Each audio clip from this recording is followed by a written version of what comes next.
Shalom, saya mahasiswi Institut Agama Kristen Negeri Tarutung. Perkenalkan, nama saya Mega Simanjuntak, NIM saya 22010151, prodi saya Pendidikan Agama Kristen semester 1, mata kuliah Teologi Sistematika, dosen pengampu Dr. Baginda Sitompul, MPDK. Kristologi, pengajaran tentang Kristus. Siapakah Yesus Kristus? Sepintas Yesus tampak seperti manusia biasa, sebagaimana halnya kita. Ia dilahirkan oleh seorang perempuan, dibesarkan di desa, dan berkata-kata dalam bahasa manusia. Tetapi mengapa ia sanggup melakukan perkara-perkara ajaib yang tak dapat dilakukan manusia biasa? Ia sanggup menyembuhkan penyakit, mengusir setan, membangkitkan orang mati. Pertanyaan tentang siapa Yesus bukan lagi merupakan hal yang baru. Pertanyaan ini merupakan sebuah pertanyaan yang paling kontroversial dalam sepanjang sejarah manusia. Sejak Yesus lahir ke dunia, hidup dan berkarya, serta mati di kayu salib, bangkit dan naik ke surga. Nah, di sini permasalahan tentang kristologi. Dari sejak lahirnya sampai sekarang, pribadi Yesus menimbulkan berbagai macam kontroversi, menjadi daya tarik yang mengemukakan bagi banyak orang, tetapi sekaligus menjadi tanda tanya yang membingungkan banyak orang. Tugas kristologi adalah memberi bukti yang logis kepada kepercayaan tentang keilahian Yesus. Jadi Yesus, Sang Putra Allah yang lahir dan hadir di bumi melalui peristiwa inkarnasi, menjadi berita pokok dari Injil, kabar baik dari Allah bagi umat manusia. Yesus mempunyai sifat-sifat ilahi, misalnya kekal, maha kuasa, maha tahu, maha ada, dan maha tidak berubah. Yesus melakukan perbuatan-perbuatan ilahi, misalnya penciptaan, pengampunan dosa, pembaruan segala sesuatu, penghakiman, kesetaraan dengan Allah Bapa, kemanusiaan Kristus, bukti-bukti kemanusiaan Yesus. Yesus datang sebagai manusia, Yesus memiliki tubuh, Yesus memiliki perkara manusia, Yesus mengalami pertumbuhan perkembangan. Pentingnya dua natur Kristus, pentingnya keilahian Kristus, supaya Yesus bisa taat sempurna kepada Bapa, supaya kematiannya memiliki nilai penebusan yang tidak terbatas, supaya Allah tetap adil ketika Ia menghukum Yesus sebagai pengganti manusia, karena yang dihukum pada dasarnya adalah Allah sendiri. Pentingnya kemanusiaan Kristus, karena yang berdosa adalah manusia, maka yang menebus juga harus seorang manusia yang dapat mati, supaya bisa menjadi pengantara antara Allah dan manusia, supaya Yesus dapat bersimpati terhadap manusia yang menderita atau dicobai, supaya bisa menjadi teladan bagi manusia. Persatuan pribadi. Arti persatuan pribadi. Persatuan pribadi dapat dirumuskan sebagai person kedua. Kristus datang dan mengambil bagi dirinya rupa manusia dan tetap menjadi Tuhan untuk selama-lamanya, dan juga manusia benar-benar disatukan dalam satu person untuk selama-lamanya. Keterangan tentang persatuan pribadi. Dua rupa Kristus disatukan, tidak terpisahkan tanpa campur atau hilangnya identitas terpisah. Ia tetap untuk selama-lamanya seperti manusia. Allah penuh dengan dua rupa yang berbeda dalam satu person untuk selama-lamanya dalam tiga fakta. Yang pertama, Kristus mempunyai dua rupa berbeda, manusia dan Tuhan. Tidak ada campur atau campur tangan dari kedua rupa. Meskipun Ia mempunyai dua rupa, Kristus adalah satu person. Masalah dari ini Hipstoati. Pandangan berpikir bahwa kedua rupa disebutkan tanpa ada transfer atribut. Kedua rupa disatukan tanpa ada kehilangan satu atribut pokok, atau bahwa dua rupa tidak terbatas, tidak dapat ditransfer ke keterbatasan. Pandangan Luther atas dua rupa mengajarkan bahwa atribut dari dua rupa ilahi disampaikan ke rupa manusia dengan beberapa hasil penting. Akibat dari persatuan pribadi yang dimiliki oleh semua manusia, misalnya terbatas, tidak maha tahu, bisa berdosa, bisa mati, pemarah, sombong, kikir. Kristus hanya praktek bebas dari beberapa atribut relatif atau transitif. Kristus mengambil bagian-bagiannya sesuai rupa tambahan. 4 hal berikut menerangkan pengosongan, mengambil rupa hamba menjadi sama dengan manusia. Dalam keadaan sebagai manusia, Ia telah merendahkan dirinya dan taat sampai mati.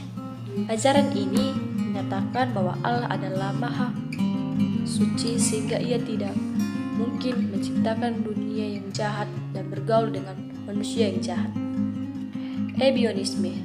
Istilah Ebion diambil dari bahasa Ibrani yang berarti miskin. Golongan ini mengaku sebagai murid Kristus. Golongan ini terbagi menjadi dua, yaitu golongan Farisi dan golongan Esene. Ajaran Arisme menyatakan bahwa Yesus hanyalah manusia biasa yang kemudian dipilih Allah untuk menjadi Mesias karena Ia melakukan taut setepat-tepatnya. Inkarnasi berbeda dengan kelahiran karena inkarnasi menunjukkan tindakan aktif, sedangkan kelahiran yang menunjukkan pada tindakan pasif. Karena itu, Yesus selalu berkata, "Aku datang," dan menunjukkan tindakan aktif, bukannya yang lahir yang menunjukkan tindakan pasif. Inkarnasi menunjukkan bahwa mempunyai keberadaan sebelumnya. Kalau sekadar dikatakan bahwa Yesus dilahirkan, maka itu menunjukkan bahwa sebelumnya Ia dilahirkan, Ia tidak ada. Perlunya berinkarnasi. Mengapa Allah mengutus putranya dalam bentuk yang serupa dengan manusia berdosa? Alkitab memberitakan beberapa jawaban kepada pernyataan ini. Untuk menyikapkan Allah kepada kita meskipun Allah mendekatkan dirinya dengan beberapa cara, termasuk kebesaran dalam sekitar kita. Untuk memberikan suatu teladan yang kehidupan Tuhan kita di dunia ditegaskan bagi kita sebagai suatu pola untuk kehidupan kita. Memberikan suatu pengorbanan yang efektif untuk dosa. Tanpa inkarnasi tersebut, kita tidak akan memiliki seorang juru selamat. Agar mampu menggenapi perjanjian kepada Daud, Gabriel memberikan kepada Maria bahwa putranya akan diberi tahta Daud. Untuk memusnahkan pekerjaan iblis, perhatikan bahwa permusuhan ini terlaksanakan dengan munculnya Kristus. Apa yang terjadi pada saat inkarnasi? Firman ataupun logos menjadi manusia tidak berarti bahwa logos keilahian seluruh atau sebagaimana keilahiannya. Logos selalu inkarnasi berbeda dengan logos sebelum inkarnasi. Jadi inkarnasi tidak berarti bahwa logos itu berhenti menjadi apa adanya dia sebelum saat itu. Yesus tidak hilang, tetapi ia justru ketambahan hikat manusia pada dirinya. Firman ataupun logos menjadi manusia berarti bahwa logos mengambil hakikat manusia atau tubuh dan jiwa tanpa mengalami perubahan dalam hakikatnya, tanpa kehilangan sifat-sifatnya, tanpa menghentikan, mengurangi kegiatannya. Mengenai ketidakberubahan logos pada saat inkarnasi, karena bahkan ketika firman dalam hakikatnya yang tak terbatas bersatu dengan hakikat manusia dalam satu pribadi.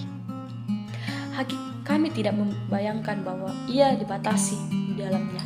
Ini adalah sesuatu yang menakjubkan.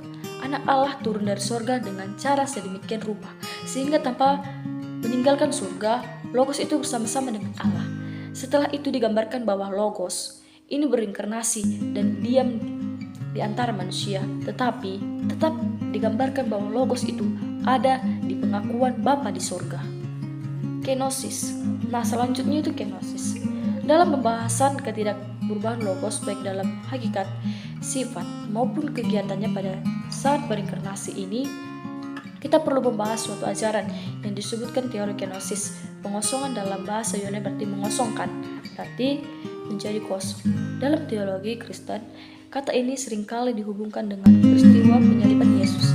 Salah satunya diungkapkan melalui akar kata. Yesus membuat dirinya tidak ada,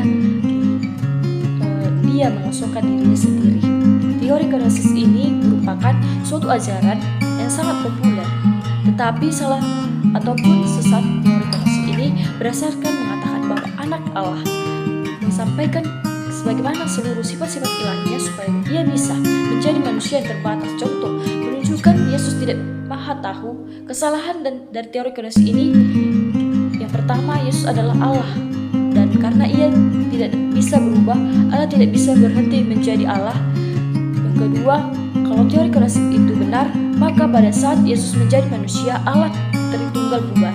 Yang ketiga, kalau teori kenosis itu benar, maka Kristus bukanlah sungguh-sungguh Allah dan sungguh-sungguh manusia yang ia hanya manusia biasa tanpa keilahian.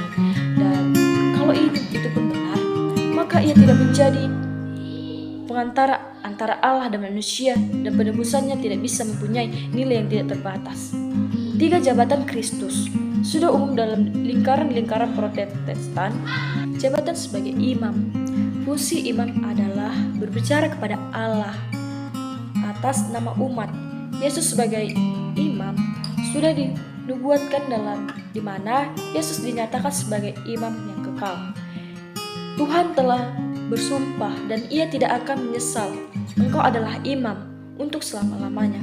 Menurut konsep Kristus sebagai imam yang hidup terus selama-lamanya, dikuatkan dalam Kristus, hidup senantiasa untuk menjadi pengantara mereka. Maka kebangkitan Kristus menjadikannya mungkin untuk menjadi imam selama-lamanya. Inilah ajaran Perjanjian Baru maupun nubuatan Perjanjian Lama. Tetapi selama-lamanya, imam yang tidak dapat beralih kepada orang lain, Yesus juga menggenapi peran sebagai imam besar. Di Perjanjian Lama, imam besar mempersembahkan korban secara teratur, tetapi Yesus mempersembahkan korban yang bernilai kekal, yaitu satu kali dan berkhasiat untuk selama-lamanya. Dia adalah yang mempersembahkan dan mempersembahkan itu sendiri. Jabatan sebagai raja. Jabatan ketiga sebagai raja terutama menggenapkan nubuatan Perjanjian Lama tentang seorang anak laki-laki yang akan memerintah. Kristus tidak hanya akan memerintah Israel sebagai penggenapan janji kepada Daud tentang keturunan yang memerintah Israel sebagai penggenapan janji kepadanya selama-lamanya, tetapi ia akan juga memerintah seluruh dunia sebagai seorang kepada siapa Allah, tentang memberikan hak untuk memerintah atas bangsa-bangsa. Pemerintahan dari segala raja dan tuan dari segala tuan. Pemerintahan Yesus sebagai raja sangat berbeda dari pemerintahan raja pada umumnya. Sebagaimanapun juga akan datang untuk menyelamatkan umat manusia. Ia akan menjadi korban dosa manusia dan memberikan dirinya kepada Yerusalem sebagai raja yang diurapi sekaligus anak domba Paskah. Ini akan terjadi tepat 173.880 hari setelah dekret yang dikeluarkan oleh Antasta untuk membangun kembali baik Yerusalem maupun Bait Suci. Jadi 4 hari sebelum Paskah, Sang Mesias akan menghadirkan dirinya kepada Yerusalem yang bersukaria dengan menunggang seekor keledai. Namun kemudian ia akan sangat menderita. Ia akan ditolak oleh banyak orang, termasuk sahabat-sahabatnya. Ia akan dikhianati oleh seorang sahabat untuk 30 orang. Kristus dalam tipologi Perjanjian Lama. Salah satu ajaran Yesus Kristus, Sang Mesias, adalah penggenapan Perjanjian Lama. Penulis surat Ibrani mengemukakan bahwa Yesus adalah pewaris dari semua yang telah dikatakan Allah melalui para nabi Ibrani. Yesus sendiri pewaris dari semua yang telah dikatakan Allah melalui para nabi. Yesus sendiri menandaskan bahwa ia datang untuk menggenapi Taurat dan kitab nabi-nabi. Untuk memahami dengan lebih jelas nubuat-nubuat Perjanjian Lama tentang Yesus Kristus, kita harus membahas tipologi. Istilah tipologi atau tipolog dalam kekristenan adalah studi tentang tipe-tipe atau dalam kitab suci, yaitu suatu penelataan Perjanjian Lama yang cermat menyatakan unsur-unsur disebut tipe atau lambang.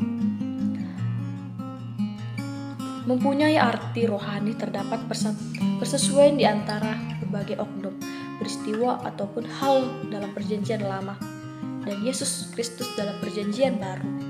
Tipologi Alkitab merupakan salah satu bagian yang paling diabaikan dalam pengetahuan teologis. Tipologi tidak pernah sama sekali bebas dari sasaran keraguan dan ketidakpastian. Kristologi mencakup kira-kira 50 tipe-tipe penting tentang Kristus. Ini merupakan separuh dari seluruh tipe yang diakui dalam tipologi. Orang-orang yang menjadi tipologi Kristus dalam Perjanjian Lama adalah sebagai berikut. Harun. Kitab Ibrani memberikan dasar yang kokoh untuk mempercayai bahwa Harun adalah suatu tipe dari Kristus. Sebagai seorang imam, harus dipanggil untuk mematuhi jabatan yang suci sebagaimana Kristus. Imam Harun dipanggil untuk pelayanan di bumi, sedangkan Kristus untuk pelayan di surga. Harun melayani perjanjian lama, sedangkan Kristus perjanjian baru. Habel. Dalam tipe ini, kita melihat Kristus disajikan dalam gembala sejati yang persembahkan korban darah yang diterima Allah sebagai ketaatan terhadap perintah Allah. Sebagaimana Habel dibunuh oleh Kain yang melambangkan dunia, demikian pula Kristus dibunuh. Sebagaimana persembahan Habel diterima oleh Allah, demikian pula persembahan Kristus diterima. Kenyataan bahwa persembahan Habel diterima karena persembahan dengan iman tidaklah membuang sifatnya yang penting, karena Habel percaya kepada perkataan Allah mengenai korban-korban, maka ia mempersembahkan korban domba yang bertentangan dengan persembahan Kain yang tak berdarah. Selanjutnya, ketidakberdosaan Kristus. Dalam dunia ini, siapakah yang berani mengatakan dirinya tidak berdosa? Semua orang yang dianggap waras atau suci pun mengakui dirinya mereka berdosa. Tapi Yesus berani berkata bahwa ia tidak berdosa. Memang kalau berbicara tentang ketidakberdosaan Kristus, biasanya selalu menunjukkan kepada kemanusiaannya. Tidaklah penting untuk berbicara tentang ketidakberdosaan dirinya, keilahian Kristus, karena sebagai yang ilahi, ia tidak dapat berdosa dan tidak melakukan dosa. Ketidakberdosaan Tuhan kita berarti bahwa ia tidak pernah melakukan apapun yang tidak menyenangkan Allah atau melanggar hukum Taurat yang harus ditaati sebagaimana hidupnya di bumi, atau gagal menampakkan kemuliaan Allah dalam masa hidupnya. Itu termasuk keterbatasan kehidupannya yang tanpa dosa, yang mengiringi kemanusiaannya. Tetapi dalam setiap tahapan hidupnya, masa bayi, masa kanak-kanak, masa remaja, masa dewasa, ia suci dan tanpa dosa. Karya Kristus, kelahiran Kristus. Doktrin kelahiran Kristus dari anak darah menyatakan bahwa kelahiran Kristus adalah akibat dari suatu mujizat pada waktu ia dikandung oleh Maria. Anak darah Maria mengandung seorang bayi dengan kuasa Roh Kudus. Tanpa peran serta dari seorang bapa, mujizat kelahiran Kristus menjelaskan kepada kita mengenai natur. Kemanusiaan Kristus tidaklah sama dengan kita, sebab kita lahir dengan dosa. Sedangkan Kristus tidaklah demikian. Allah telah menciptakan Adam tanpa melalui pria maupun wanita. Kemuliaan Allah menciptakan bahwa hanya melalui Allah membuat semua manusia lainnya hadir di dunia ini melalui pria dan wanita. Terakhir, kelahirannya Yesus dilakukan oleh Allah melalui wanita. Kematian Kristus. Yesus Kristus disalibkan bukan karena ketidakberadaannya menghadapi orang yang menangkapkannya. Ia mati disalibkan Allah atas dasar kerelaan dan inisiatifnya menyerahkan diri, sebab ia sendiri tahu bahwa tujuan kedatangan Kristus kedua adalah untuk mati di kayu salib, dan tujuannya kematian adalah untuk menebus seluruh dosa manusia yang percaya kepadanya. Kristus bukanlah kematian yang biasanya dialami oleh manusia pada umumnya, sebab kematiannya Kristus adalah suatu korban. Kematiannya di atas kayu salib dihubungkan dengan penebusan dosa. Apa yang dilakukan oleh Yesus Kristus adalah semata-mata oleh karena kasih-Nya kepada manusia yang berdosa dan bukan karena dosanya. Perjanjian baru menekankan fakta bahwa Kristus tidak berdosa. Untuk hal ini, Paulus mengatakan bahwa Dia yang tidak mengenai dosa telah dibuatnya menjadi dosa karena kita. Oleh karena pemberontakan kita, Ia diremukkan oleh karena kejahatan kita. Ganjaran yang datangkan keselamatan bagi kita ditempatkannya kepada oleh bilur-bilur kita. Pentingnya karena keadilan Allah yang kudus dipenuhi seluruh melalui penebusan dosa-dosa oleh Kristus. Sama seperti anak manusia datang bukan untuk dilayani, melainkan untuk melayani dan untuk memberikan nyawanya menjadi tebusan bagi banyak orang.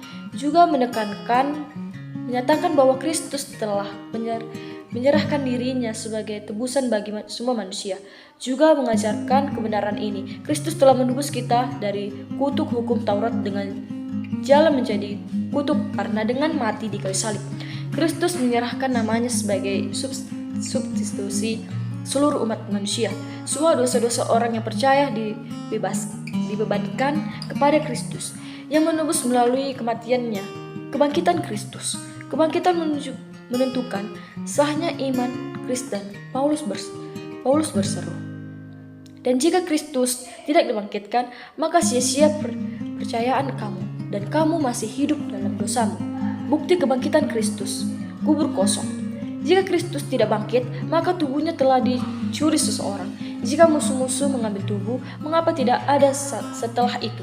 Murid-murid tidak mungkin mencarinya karena tentara Romawi sedang menjaga kubur dan telah memberikan materi atas kubur. Kubur yang kosong adalah bukti nyata dan kebangkitannya. Kebangkitan disaksikan oleh banyak orang selama 40 hari sejak kebangkitan sampai pada kenaikannya ke surga. Tuhan Yesus menempatkan dirinya kepada beberapa orang. Orang-orang tersebut antara lain kepada 2 orang yang dalam perjalanan ke Emmaus, murid-muridnya tidak termasuk Thomas. Di dalam sebuah ruangan tertutup di Yerusalem, 7 orang muridnya di pantai Danau Tiberias kepada lebih dari 500 orang sekaligus, yakni pada saat kenaikannya ke surga Maria Magdalena. Kenaikan Kristus, di mana Petrus mengatakan bahwa bukti kenaikan Kristus adalah fakta bahwa ia mengirim Roh Kudus yang disaksikan oleh begitu banyak orang pada hari Pentakosta. Petrus selanjutnya menekankan bahwa kenaikan Kristus adalah menggenapi di mana Tuhan berkata, "Duduklah di sebelah kananku." Paulus memberi tekanan kepada kebenaran yang sama di mana ia mengatakan bahwa Kristus naik ke tempat tinggi dan ia memberikan pemberian-pemberian kepada manusia. Petrus mengatakan bahwa orang yang percaya diselamatkan melalui permohonan kepada Tuhan yang sudah bangkit dan naik ke surga. Pentingnya kenaikan Kristus adalah kenaikan Kristus ke surga menjadi proklamasi pemerintahan Kristus. Ia tidak hanya menjadi penguasa atas kelompok orang, tetapi ia juga berkuasa atas seluruh alam semesta.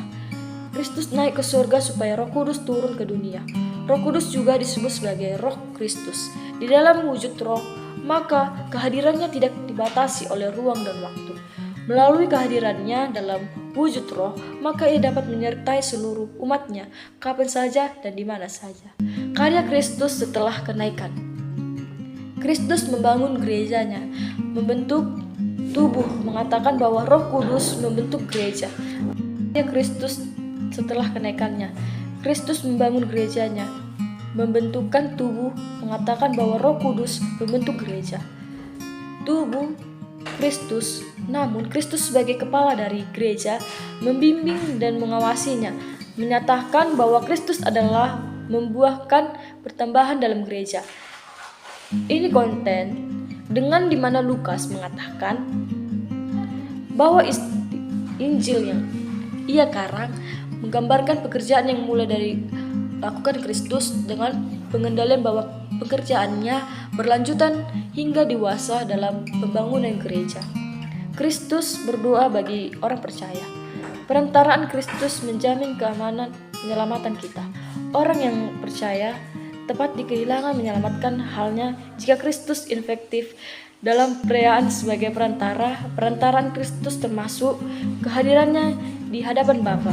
Firman-Nya yang terucapkan, pernyataan-pernyataan terus-menerus, perantaraan Kristus dan hidup penuh damai sejahtera dengan Allah selama-lamanya, dan ia akan menghapus segala air mata dari air mata mereka, dan maut tidak akan ada lagi berkebungan atau ratap tangis atau duka cita, sebab segala sesuatu yang lama itu telah berlalu.